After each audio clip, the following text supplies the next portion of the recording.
to the chordstylepiano.com Learn Piano for Free video series. I'm Jerry Baird, your instructor for these videos, and today we're going to be learning the song Michael Row the Boat Ashore. Let's take a look at the music. Let's look at our chords. We've got a C chord, an F chord, a G7 chord. If we scroll down, C, G7. So nothing new as far as the chords go.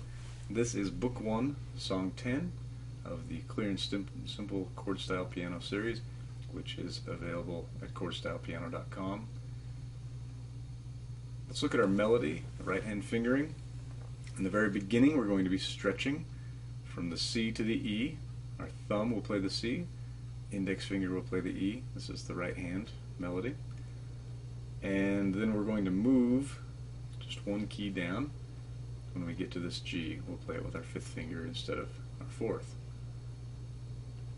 So I'll play a basic version, and then I'll show you a fun technique you can use with any song to play piano almost instantly, even if you don't have a lot of background.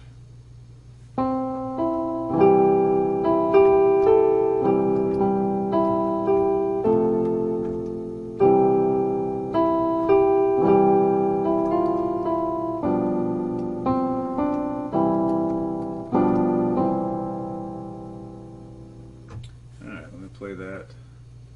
Or you can see the keyboard.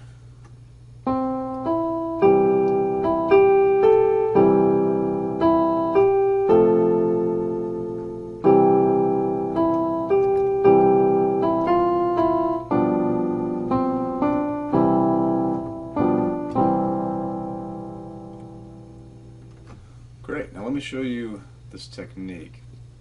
So if you look at the music, we have chords that we're playing with our left hand, and then we have the melody note that we're playing with our right hand. Well, what happens if we kind of play the piano a little bit like a guitar? So when a guitarist is playing the guitar and singing along, there is no melody except in his or her voice, and the harmony is just the chords. So if we look at our C chord that we're playing with our left hand, and then the F chord and the G7 chord, we can just play those chords, and instead of playing the melody with our right hand, we just kind of get our starting note, and we can sing along and let that be the melody while just playing chords with the left hand.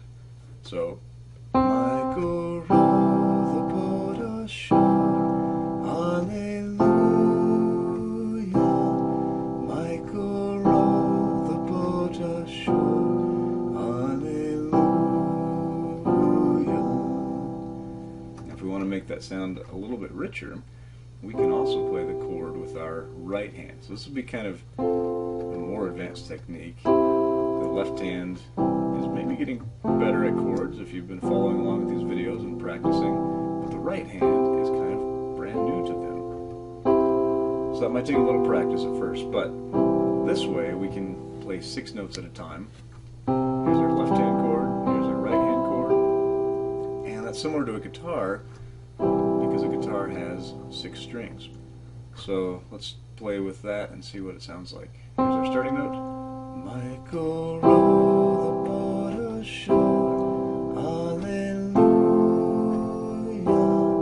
Michael row the boat ashore, hallelujah. So this sounds a little richer, a little more of an accompaniment there. Let me point out at the beginning, there's these 2 notes, they're called pickup notes.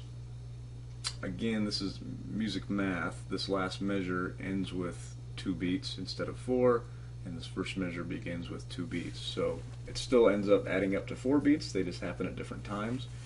So we do these pickup notes before we even play a chord, and we don't have to do that. You could play the chord, you could do that, or this is how it's written in the music. It's kind of a personal preference, whichever you like, whichever you prefer, but sometimes you'll have pickup notes at the beginning of a song that there will be no chord or harmony for until you get to the beginning of your first measure. Now let me end by showing you a little more advanced technique based on what I was showing earlier with the singing along. I'm going to use some chord arpeggios, and if you remember, an arpeggio is where we play the chord notes like this instead of Instead of block chord, we're going to play. I'm also going to use some inversions. An inversion is where we play the chord, but we play the notes out of order. So here we have a C, E, and G. What if I move this C up an octave? Now I have this chord. It's still a C chord. It has an E on the bottom now. It just adds a little bit of variety to our music. So I'm going to make up my own accompaniment to Michael Row the Boat Ashore while I sing along. Here's our starting note. Michael Row